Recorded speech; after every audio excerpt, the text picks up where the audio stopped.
ওকে, আসসালামু আলাইকুম deer doctors. আজকের একটা ব্রিফ অনলাইন ডিসকাশন বা প্রোগ্রাম যাই বলেন, সেখানে আপনাদের সকলকে স্বাগত জানাই। আমি doctor Sifati Mahmud, MBBS MCPS medicine, FCPS medicine final part in Bangladesh medical university. তো আমাদের হাতে সময় খুব কম। হুম, আর মাত্র মাস দুয়েকের মতো সময় আছে। মোস্ট লাইকলি জুনের 15 তারিখ থেকে এক্সাম শুরু হবে। এখন এপ্রিলের আজকে 16 তারিখ। সো এই অল্প সময়ে আমরা মিড টার্মে কি আহ, এই অল্প সময়ের প্রস্তুতি নিয়ে বা প্রস্তুতি গুছিয়ে মিড টার্মে কি আমরা সফল হতে পারবো? অনেকের মনে কনফিউশন থাকে যে ভাই আমার পড়া ভালো হয় না, এবার বসবো না, পরে বসি। হ্যাঁ, তো আমরা দেখি। So I am going to give a brief. আপনার যেটা করতে হবে এটার উপর এটাকে কাস্টমাইজ করতে হবে according to you. So let us see. আমরা আজকে বেসিক্যালি স্ট্র্যাটেজি বিল্ড আপ করবো। হ্যাঁ, তো 2 মাস টাইম আছে দেখে এই ভদ্রলোকের মতো এরকম প্যানিক করার দরকার নাই। হ্যাঁ, তো আমরা দেখি প্যানিক না করে আর কোনো প্যানিক করতেছে কারণ এর এক্সাম পিছে বোর্ডে লেখা এক্সাম কাউন্টডাউন 5 দিন, ওই 5 নাম্বার দিনে আসলে আপনার একই অবস্থা হবে যদিও। বাট দেখা যাক কি করা যায়। সো প্রথম কথা হইলো, দেখেন আপনার বেজ লাইন, আপনি কোথায় আছেন এটা দেখতে হবে আমার আগে। সেটা হইলো যে আপনি ধরেন অলরেডি নিজে পড়তেছেন, অনেকটুকু পড়ে ফেলছেন, গুছায় ফেলছেন, অথবা আপনি কোনো জেনেসিসের কোনো ব্যাচে ভর্তি আছেন, রেগুলারলি পড়ে যাচ্ছেন, ইউর কিপিং ইউর পেস, আপনি হইলো ধরেন একদম টপ টায়ারে। দেন যেটা অধিকাংশ আমরা যে টায়ারে আছি সেটা হলো প্রিপারেশন শুরু করছি। হয়তো কেউ কেউ কোচিং এ ভর্তি হয়েছি বা নিজেও একটা দুইটা টপিক পড়ছি। প্রতিটা চ্যাপ্টারেরই কিছু না কিছু টপিক পড়া আছে, বাট প্রত্যেক চ্যাপ্টার থেকে আমার টপিক রয়ে যাচ্ছে, অসপি রয়ে যাচ্ছে, রিটেন রয়ে যাচ্ছে, এসবি রয়ে যাচ্ছে। তো সম্ভবত আমরা অধিকাংশ জনগোষ্ঠী এই সেকেন্ড টায়ারে আছি।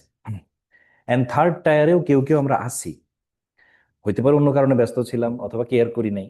সেটা হলো আমার স্টার্ট করতে হবে। হঠাৎ করে ঘুম থেকে উঠলেন আজকে সকালে, আপনার মনে হলো ওহ, ও আমার তো 2 মাস মিড টার্ম পরীক্ষা, তাড়াতাড়ি ফর্ম ফিল আপটা করি, পরীক্ষাও দিতে হবে। তো আমরা চেষ্টা করব আজকে এমন একটা প্ল্যানিং বা একটা স্ট্র্যাটেজি আপনার সাথে শেয়ার করতে, যাতে করে আপনি যে টায়ারেই থাকেন না কেন, অবশ্যই আপনার টায়ার অনুযায়ী আপনার ডিফিকাল্টিস ডিফারেন্ট হবে। যে একদম সি টায়ারে আছেন তার এটাকে কাভার করা it will be very hard, you will need a much more dedication, regularity, sincerity. But বাকি দুজনের জন্য it's a blend between this two.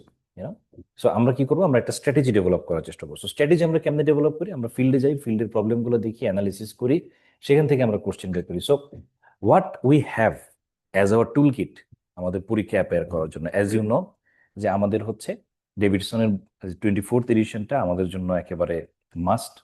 খুব ভালো মতো টেক্সট পড়তে হবে, এখান থেকে ছোটখাটো খুঁটিনাটি বিষয় অস্পিতে দিয়ে দিবে, রিটেনে চায় বসবে। ইভেন প্যাথোফিজিওলজি, আপনারা জানেন গতবার বেশ কয়েকটা প্রশ্নে প্যাথোফিজিওলজি চায় বসছে, যেটা আমরাই পড়ি নাই খুব একটা।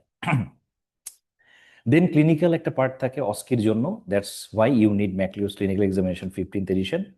এর সাথে আপনার লাগবে হইলো আমাদের প্রফেসর ডক্টর জলিল স্যারের সম্পাদিত যে অসপিএসসিএ বইটা। এই 3টে বই এবং আলহামদুলিল্লাহ জেনেসিসও রিসেন্টলি একটা বই পাবলিশ করছে, যেটা আমার মনে হয় রেকমেন্ডেবল। আমি নিজেও পড়ছি বইটা, মানে পাবলিশ হওয়ার পরে। Genesis mid term written eight. এই বইয়ের সুবিধা হচ্ছে এখানে প্রিভিয়াস বিসিপিএস এ যতগুলো রিকল আমরা উদ্ধার করতে পারছি সেগুলো মেনশন ছাড়া উল্লেখ করা আছে। প্লাস হচ্ছে ধরেন বিভিন্ন মডেল মকে যে টুকটাক ইম্পর্টেন্ট প্রশ্নগুলো আসতো, যেটা আসার মতো টপিকটা ইম্পর্টেন্ট, সেটাও অ্যাড করে দেওয়া হয়েছে। প্লাস বিগত মোটামুটি অনেকগুলা সালের রিটেন কোশ্চেন সলভ, সেটা সম্ভবত লাস্ট যে জানুয়ারি পরীক্ষা হলো সেটাও আছে। সো এখন আসেন আপনার এক্সামের যে সেগমেন্টটা, এই সেগমেন্টগুলোর কমপ্লেক্সিটি কিরকম। দেখেন আমার যেটা মনে হয়েছে আমার এক্সপিরিয়েন্সে, এসে কিউ অসপি এটা কাভার করা ইজিয়ার। কারণ কি, আপনি যদি অসপির টপিক ধরে ধরে এবং এসে কিউ কি কি আসছে কি কি আসতে পারে একটা ম্যাপ তৈরি করে পড়েন, তাহলে অসপি পড়লে এসে কিউ পড়া হয়, এসে কিউ পড়লে অসপি পড়া হয়। আপনি এসে কিউতে বলছেন এক্সট্রা তো অমুক পাওয়া যাবে, ওই এক্সট্রাটা দিয়ে আপনার উল্টায় ঘুরে বলবে আচ্ছা তাহলে আর কি কি খুঁজবা, আর কি কি ইনভেস্টিগেশন করবা, ম্যানেজমেন্ট কেমনে করবা ইত্যাদি। সো এসিকিউ আর অসপি, এইটা যদি আমরা, এটা আমাদের জন্য ইজিয়ার। চ্যালেঞ্জ হইলো অসকি, ওই যে আপনার bed side examination, running commentary করা, ক্রসিং ফেস করা, as well as history taking, as well as counselling, এইটা আরেকটু উপরের লেভেলের ডিফিকাল্টি। অ্যান্ড আপনার এসবিএ আমার মনে হচ্ছে মিড টার্মের অন্যতম ডিফিকাল্ট পার্ট, খুবই ক্রিটিক্যাল এবং ডিপ থিঙ্কিং লাগে এমন এসবিএ গুলো পরীক্ষায় আসে। আজকেও একটা পরীক্ষা আমি সলভ ক্লাস নিলাম, আমাদের এক্সামিনীদেরও এই মানে ইমপ্রেশন ছিল যে ভাই আমরা মানে এসবিটা কিভাবে ডিল করব, রাইট? তাহলে যারা অলরেডি ট্র্যাকের মধ্যে অনেকটা আছেন তাদেরই যদি এমন চিন্তা থাকে, আপনারা যদি কেউ থেকে থাকেন যে না আমার তো পড়তে হবে, এখনো কিছু পড়া গুছায় নেই, তাহলে আপনার কিন্তু আরো অনেক বেশি ট্রাই করতে হবে, রাইট? আচ্ছা, এই যে বক্সটা দেখতেছেন, এটা হলো আমি বিগত জানুয়ারি 21 থেকে নিয়ে একদম লাস্ট এক্সাম পর্যন্ত কোন চ্যাপ্টারে কি টপিক থেকে কোশ্চেন আসছে, এটা আমি আমার নিজের আগ্রহে নিজের প্রিপারেশনের সময় প্লাস নিজে জানার জন্য একটা ম্যাপ তৈরি করছিলাম। এই ম্যাপটা এখানে সামারি আছে।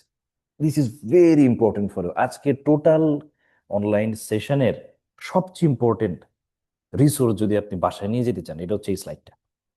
এখানে চ্যাপ্টার ওয়াইজ আপনি দেখেন বিগত জানুয়ারি 21 থেকে নিয়ে এই জানুয়ারি জানুয়ারি 26 পর্যন্ত হাই ইয়েল্ড চ্যাপ্টার কোনগুলা, যেখানে ইনফেকশনাস ডিজিজ থেকে টোটাল প্রায় 25টার মতো কোশ্চেন হয়েছে এই এতগুলো সালে, রেসপিরেটরি থেকে 21টা, নেফ্রোলজি থেকে 20টা, কার্ডিওলজি থেকে 19টা অ্যান্ড আদার্স। এবং কি কি টপিক তারা কাভার করছে সেটাও আমি আপনাদের ম্যাপের মধ্যে নিয়ে আসছি।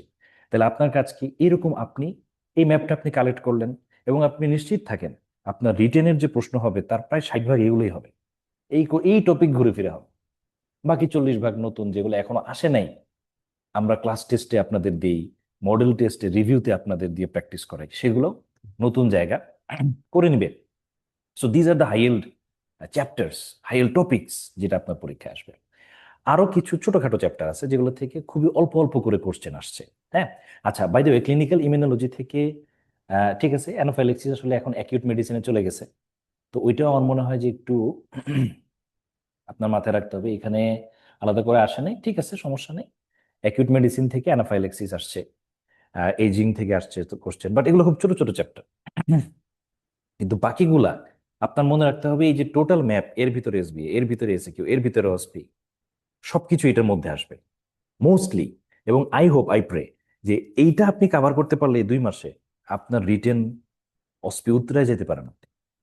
ওকে, তার মানে আমাদের লেসন কি, আমাদের স্ট্যাটিস্টিক্স বিগত সালের কোশ্চেন ফলো করে স্ট্যাটিস্টিক্যাল কনক্লুশন কি, যে 80% of your exam, 80% of your exam is driven by infectious disease, respiratory, nephrology, cardiology, haematology and neurology. So core 5টা সিস্টেম, কোর 5-6টা সিস্টেম থেকে 80% টপিক আপনার আসবে। তাইলে এখন 2 মাসে আমি রিভাইজ করতে চাই, 2 মাসে আমি প্রিপেয়ার হইতে চাই, যে গ্রুপে আপনি হন না কেন আপনার এই জায়গাটাতে বারবার ফোকাস দিয়ে দিয়ে পড়তে হবে। ওকে, তো রিটেনের পরে আমাদের হইলো এসবিএ। এসবিএ তো আমি বারবার বলি যে এসবিএটা মিড টার্মে আমরা খুব হেলা করি, কিন্তু মিড টার্মে এসবিএটা it's very hard, it is very hard.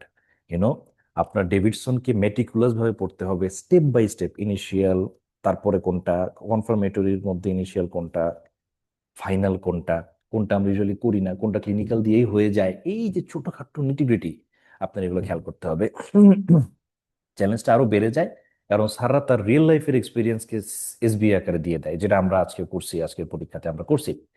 দেন হইলো কিছু গাইডলাইন বেসড কোশ্চেন থাকে, কিছু গাইডলাইন, কিছু national dengue guideline, poisoning guideline, বাইরের গাইডলাইনের মধ্যে গোল্ড জিনা অ্যাডা, এগুলো থেকে একটা কোশ্চেন এটা থাকতে পারে। হুম। বুঝতে পারছেন? সো এটা ইম্পর্টেন্ট। তো আমার মনে হয় যে আপনার এই যে জার্নি এসবি এর, এটাকে কিছুটা মানে লাইক ইজি করতে আই থিঙ্ক যে আপনার এই SBA pearl written 8, SBA pearl তো পার্ট 1 এর জন্য, ওইটা জাস্ট টপিক রিভাইজ করার জন্য। আর জেনেসিসের যে রিটেন 8 বইটা আছে, আই থিঙ্ক আপনাকে it would help, I think a lot. তাহলে আমরা রিটেন কভার করলাম, আমরা এসবি এর জায়গাটা দেখলাম, এখন বাদ থাকতেছে আমার রিটেন অস্পিতে একসাথে কভার হয়েছে, তাই না? তাহলে আপনি চিন্তা করেন বাদ থাকতেছে আমার অস্কি। এই অস্কির জন্য প্রথম শর্ত কি? দেখেন আমি কিন্তু সবার জন্য ওপেনলি বলতেছি, আপনার হয়তো কনফিডেন্স আছে, আপনি ভাবতেছেন না আমি আমার বান্ধবী আমার বন্ধুর সাথে আমি প্র্যাকটিস করব। প্রথম কথা, অস্কি কি কি থাকে? 2টা এক্সামিনেশন থাকে, 2টা হিস্ট্রি থাকে, একটা লং কোশ্চেন আর আইওই থাকে, আর কাউন্সিলিং থাকে অস্পিতে, ওইটাও আপনি এর মধ্যে প্র্যাকটিস হিসেবে নেন, যেটা পার্টনার সহ করতে হবে। আপনার প্রথম কাজ হলো একা একা কম্পিউটারের সামনে বইসা লাইব্রেরিতে ঢুইকে এসির বাতাসে পড়া হবে না, আপনার পার্টনার জোগাড় করতে হবে, আপনার পার্টনার জোগাড় করতে হবে। ইভেন যারা জেনেসিসের লং ব্যাচে, রেগুলার ব্যাচে, অস্কি প্র্যাকটিস ব্যাচে আছেন, তারা এখানে তো প্র্যাকটিস করবেনই অবশ্যই, নিজের হাতে একবার করতেই হবে, কিন্তু আপনি যে সময়টা হাসপাতালে থাকতেছেন ওই সময়টাতে আপনার এটাকে রিভাইজ করতে হবে আপনার পার্টনারের সাথে। তো আমি একটা স্কিম দেই আপনাদের, সেটা কিরকম, যে আপনি প্রতি সপ্তাহে 3টা করে ক্লিনিক্যাল এক্সামিনেশন করবেন থরলি। ওকে, আপনার আহ, আপনি যে 3টা করবেন আপনার পার্টনারও সেই 3টা করবে।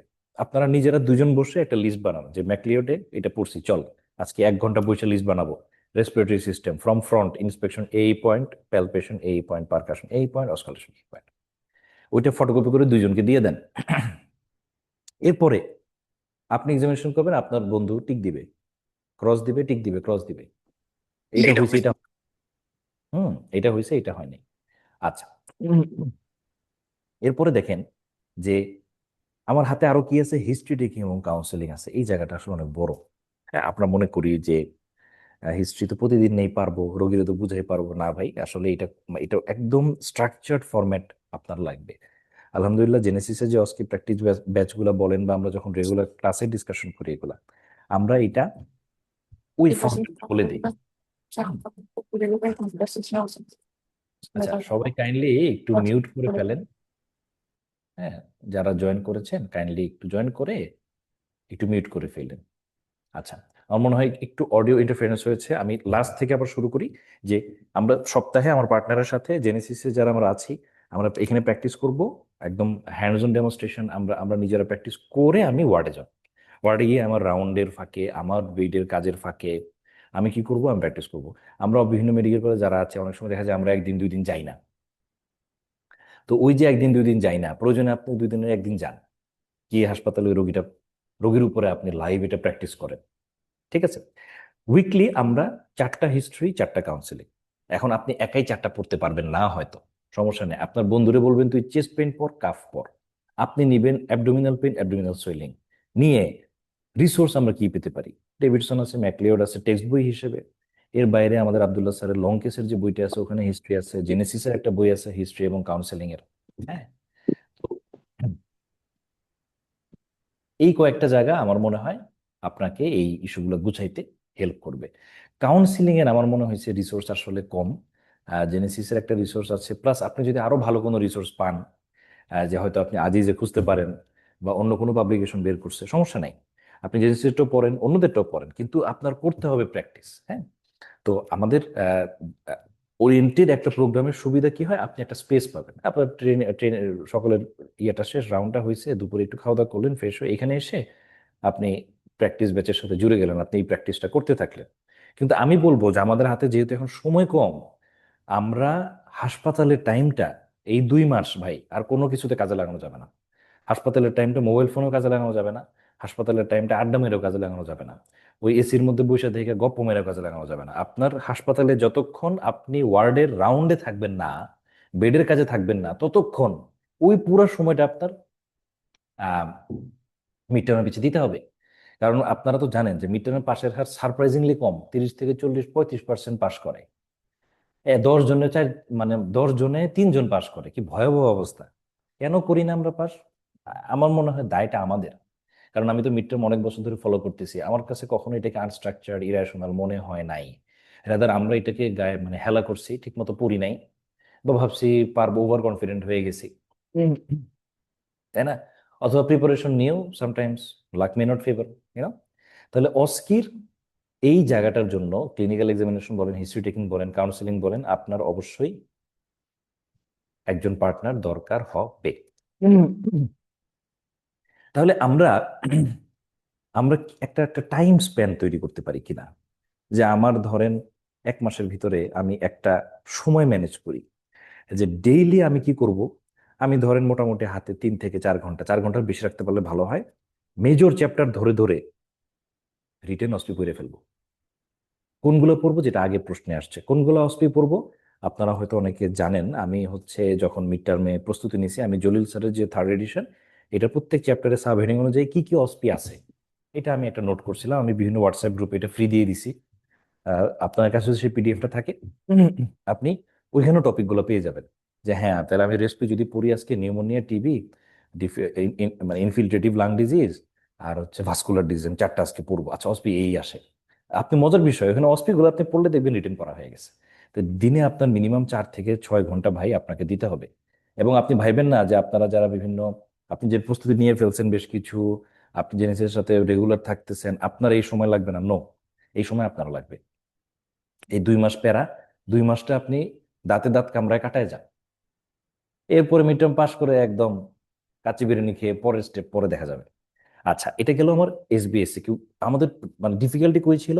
Theoretical difficulty SBA. এসে কিউ আসতে আলাপ করলাম। এসবি এর জন্য আমি লিমিটটা বেশি রাখছি, 30 to 50 কোয়েশ্চেন্স পার ডে রাখছি। কারণ কি? এটার কারণ হলো জেনেসিসের যে রিটেন 8 বইটা আছে ওখানে না পার চ্যাপ্টারে অনেক অনেক এসবিএ দেওয়া আছে। টোটাল বইটাকে যদি আপনি ভাগ করেন 60% হবে, আরো বেশি মেবি, শুধু এসবিএ। তো অ্যাটলিস্ট আমি আশা করব যে যারা একেবারেই কোনো কিছু পড়েন নাই, আপনি এই বইয়ের এসবি গুলো সলভ করে ফেলেন, তাহলে মোটামুটি 80 থেকে 90 ভাগ মেজর থিম, মেজর টপিক এবং প্রায় 60 ভাগ মেজর ইনফরমেশন আপনার কভার হয়ে যাবে।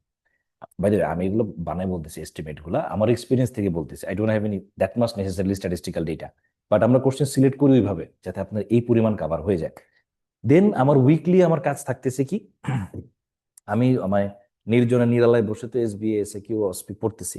উইকলি আমার কাজ হইলো আমার 3টা এক্সাম বা মিনিমাম 2টা এক্সাম আমার পার্টনারের সাথে বলে করে, মানে করে রানিং কমেন্ট্রি দিয়ে প্র্যাকটিস করতে হবে। ক্রসিং কি পারবেন না পারবেন এটা আমাদের প্র্যাকটিসের সময় আমরা বলে দিব, সমস্যা নেই। ক্রসিং আপনি আহ নিজেরাও প্র্যাকটিস করতে পারেন। এরপরে আসেন হিস্ট্রি। হিস্ট্রি আপনি 2টা, আপনার দোস্ত 2টা, আপনি 2টা বলবেন, ওর পড়া হয়ে যাবে, ও 2টা বলবে, আপনার পড়া হয়ে যাবে। নিজেরা একে অপরের সাথে নোটস গুলো শেয়ার করে ফেলবেন, যে দোস্ত আমি তো লং কেসে এটা ভালো পাইছি, আচ্ছা তুই এটা নে। নিজেরা শেয়ার করে ফেলবেন। এবং অ্যাজ আই মেনশন বিফোর, জেনেসিসের একটা ছোট বই আছে হিস্ট্রি কাউন্সিলিং এর, সেটাও আপনারা রিসোর্স হিসেবে ইউজ করতে পারেন। আর কি, counselling session same goes for counselling session. তো আমরা হিস্ট্রি কাউন্সিলিং সেশনের নাম্বার কম পাই 2টা কারণে। একটা হচ্ছে ফরম্যাট ফলো করি না। আলহামদুলিল্লাহ, যারা ফরম্যাট ফলো করেন, আপনি হিস্ট্রি কমপ্লিটলি জানেন না, ফরম্যাট ফলো করলে অর্ধেক নাম্বার প্রায় পেয়ে যাবেন। এইটাই হলো হিস্ট্রির মজাটা। তো এই ফরম্যাটটাই কিন্তু আমরা যখন প্র্যাকটিস করি, আমরা একদম ফরম্যাট ধরে ধরে বারবার বলি, ভুল হয় আবার বলি, আবার ভুল হয়, একসময় ফরম্যাট ঠিক হয়ে যাবে। যে হিস্ট্রি আসুক আপনি অর্ধেক নাম্বার নিয়ে আসবেন। কাউন্সিলিং এর জন্য অর্ধেক না পাইলে অন্তত 30% নাম্বার আপনি নিয়ে আসতে পারবেন। কারণ কাউন্সিলিং জিনিসটা আসলে অনেক বেশি ইন্ডিভিজুয়ালাইজড, অনেক বেশি dedicated, rather than history. History kind of a broad thing, একটা ছোট গল্প, একটা উপন্যাস। সো এখন প্রশ্ন হইলো যে আমার আপনার হাতে 2 মাস আছে, আপনি রিভাইজ করতে চান, বা আপনি এতদিন অন্য নানা কারণে ব্যস্ত ছিলেন, পড়া শুরু করতে চান, জেনেসিস আপনাকে হেল্প করতে পারে কিনা, এটা হচ্ছে একটা প্রশ্ন। তো আপনার নিজের প্রিপারেশন, এটা আপনি নিতেই পারেন, এটা আপনার নিতে হবে, উপায় নেই। তো জেনেসিস আপনাকে আমার মনে হয়েছে 2ভাবে হেল্প করতে পারবে। একটা হইলো জেনেসিস রিসেন্ট একটা এক্সাম ব্যাচ ওপেন করেছে, ক্র্যাশ এক্সাম ব্যাচ।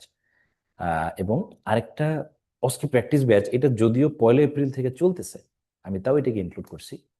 কারণ অস্কির জন্য যেটা আমাদের চ্যালেঞ্জ থাকে, আপনার একটা ইসিজি 5 মিনিট টাইম, এর ভিতরে কিন্তু এক স্টেশন থেকে আর স্টেশনে যাওয়া ইনক্লুডেড। তো সেখানে একটা ইসিজি দেখা মাত্র 2 মিনিটে ডায়াগনোসিস করে 3 মিনিটে প্রায় 10টা লাইন লেখা, এটা শুধু পড়ে আপনি পারবেন না।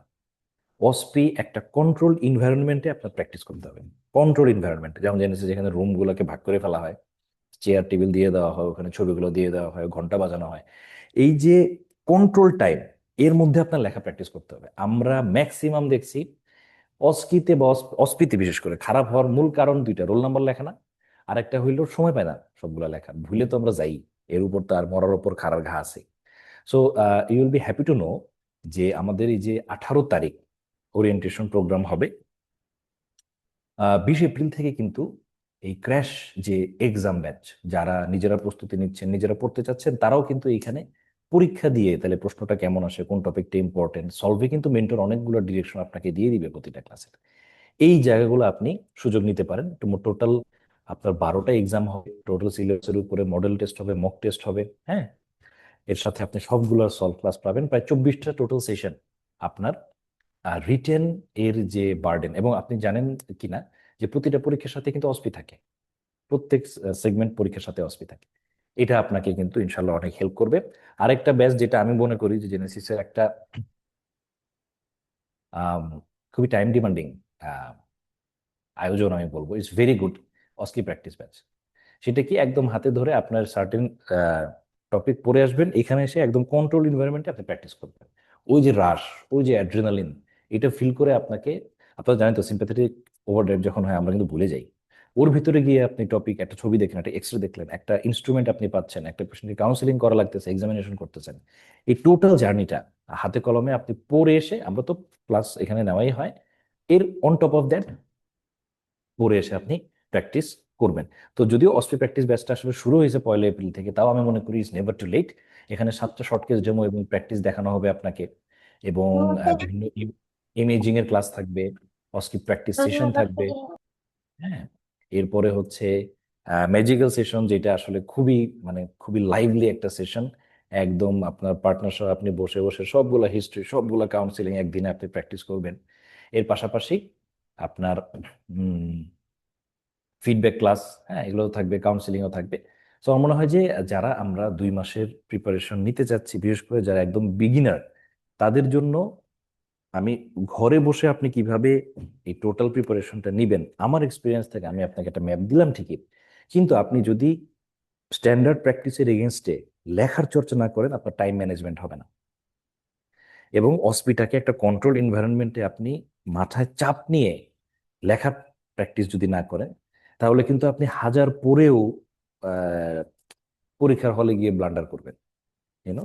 তো আমার মনে হয়েছে যে আমাদের নিজস্ব প্রস্তুতি হোক, বা যারা আমরা জেনেসিসের বিভিন্ন ব্যাচের সাথে যুক্ত আছি বা যে কোনো ভাবে পড়তেছি, আমার কিছু প্রিপারেশন আছে, আমি রিভাইজ করতে চাই, সেই হোক না কেন, দুইজনের জন্যই আই হোপ যে এই total, I would say an general recommendation কাজে লাগবে।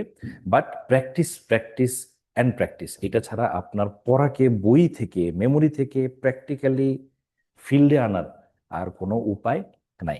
তো আমার মনে হয় এতটুকুই আপনাদের সাথে আমার ডিসকাশন।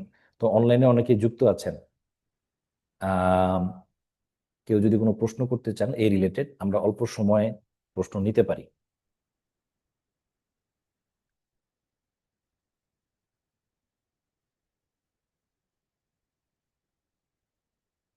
কারো কোনো প্রশ্ন আছে কিনা? ভাইয়া এসিকিউর জন্য কি আমাদের ওই মানে পার্ট টুর কোনো কোশ্চেন টোশ্চেন আবার সলভ করা লাগবে কিনা? দরকার নাই, আমি করছি। আমি আমার পড়ার স্টাইল হলে আমি সব কোশ্চেন সলভ করি। আমি যখন মিড টার্ম দিয়েছি, আমি এমসিপিএস, এফসিপিএস, ফেজ এ, ফেজ বি সব কোশ্চেন পড়ছি। এখন আপনার কি লাগবে? আহ 2 মাস, আপনি যদি এই প্রশ্নটা আমাকে 4 মাস আগে করতেন, আমি বলতাম তো দেখেন, 2 মাস টাইম আছে তো আমার হাতে, আপনি টাইম, আমার প্রশ্ন হচ্ছে আপনি যদি টাইম ম্যানেজ করতে পারেন, যে হ্যাঁ ভাই আমি টাইম ম্যানেজ করতে পারবো, তাহলে আপনি জাস্ট এফসিপিএস এর কোশ্চেনের টপিক গুলো দেখতে পারেন। এফসিপিএস এর প্রশ্নে অনেক ভ্যারিড টপিক থাকে, ইভেন সাম বিজার টপিক থাকে, এগুলো আপনার দিবে না।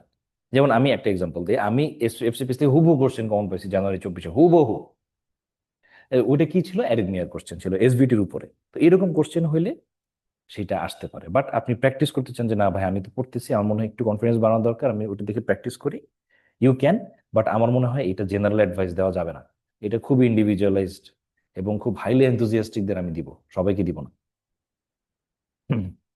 আর কোনো কোশ্চেন?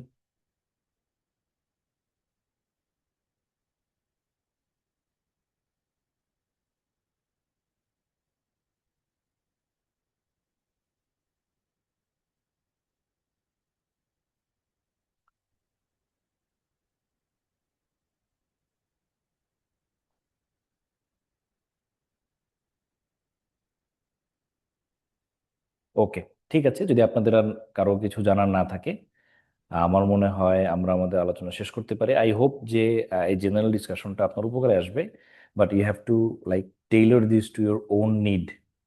গোল একটাই, ইনশাল্লাহ আমরা এইবার মিড টার্ম পাস করে যাব। হ্যাঁ, পাস টাস করে গিয়ে আমরা ইনশাল্লাহ আমাদের স্পেশালিটি ফেজে ঢুকে যাব। সো উইথ দ্যাট দোয়া, আই টেক আই, মানে আপনার সবাই থেকে বিদায় নিচ্ছি। থ্যাংক ইউ ভাইয়া ভেরি মাচ। একটা প্রশ্ন আছে, করব? হ্যাঁ হ্যাঁ হ্যাঁ, শিওর শিওর। হ্যাঁ, দেখা যাচ্ছে যে আমরা যখন বাসায় পড়ি অথবা জেএসসিসি পরীক্ষা দিই তখন দেখা যায় যে কোশ্চেন কিছু মিস হচ্ছে, অথবা বাসায় এসে আমরা সেটা আবার দেখতে পারি কারণ হাতে সময় আছে। কিন্তু যখন এক্সাম হলে তখন তো আসলে এটাই লাস্ট, মানে লাস্ট ফিল, তাই না? ওখানে তো আর বাসায় এসে রিকল করে আসলে কোনো লাভ হয় না। তো যেটা হয় এক্সাম হলে, আমি গতবার পরীক্ষা দিয়ে দেখলাম যে কিছু কিছু জিনিস আমরা ভুলে যাই। ইভেনচুয়ালি এখনো যে জেএনসিসি পরীক্ষা আমরা মডেল টেস্ট গুলো দিই, দেখা যায় যে কোশ্চেনটা তুলনামূলক কঠিন হয়, এটা আমাদের জন্য ভালো। কিন্তু আগে কিছু একটা জিনিস পড়ে গেছি অথবা কয়েকদিন আগে একটা চ্যাপ্টার পড়ছি, আবার যখন এটা একটু রিকল করতে যাই দেখা যাচ্ছে মনে থাকতেছে না। এই ব্যাপারে কি কোনো সাজেশন আপনি আমাদেরকে দিতে পারবেন কিনা, আসলে কিভাবে করলে একটু ইজিলি রিক্যাপিচুলেট করা যায়, অথবা যেটা মনে থাকতেছে না, নতুন একটা চ্যাপ্টার পড়তেছে, আগে চ্যাপ্টার একটা জিনিস মনে নাই অথবা মনে পড়তেছে না কোনোভাবে, তো এই জিনিসগুলো আমরা কিভাবে একটু রিকভার করতে পারি ইজিলি?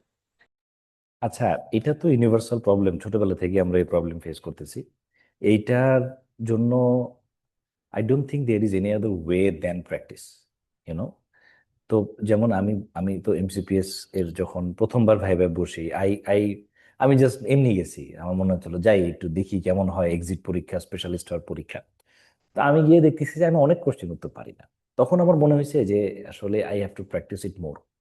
এরপরে যখন আমি প্র্যাকটিস শুরু করছি, আলহামদুলিল্লাহ লাস্টবারে যখন আমি পাশ করলাম, আমার একটা কোশ্চেনও মিস হয় নাই।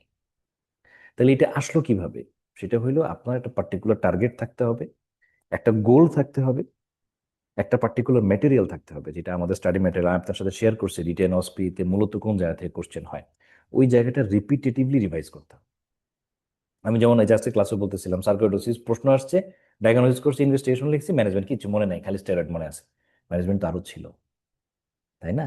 তো এইটা আসলে এই জন্যই দেখেন এক্সামটা কেন লাগে।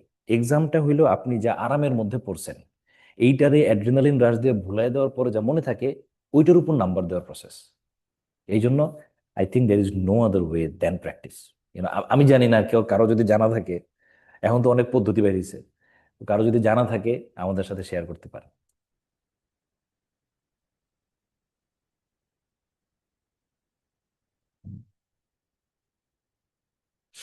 হুম। আচ্ছা, আর মনে হয় কারো কোশ্চেন নাই। So thank you all.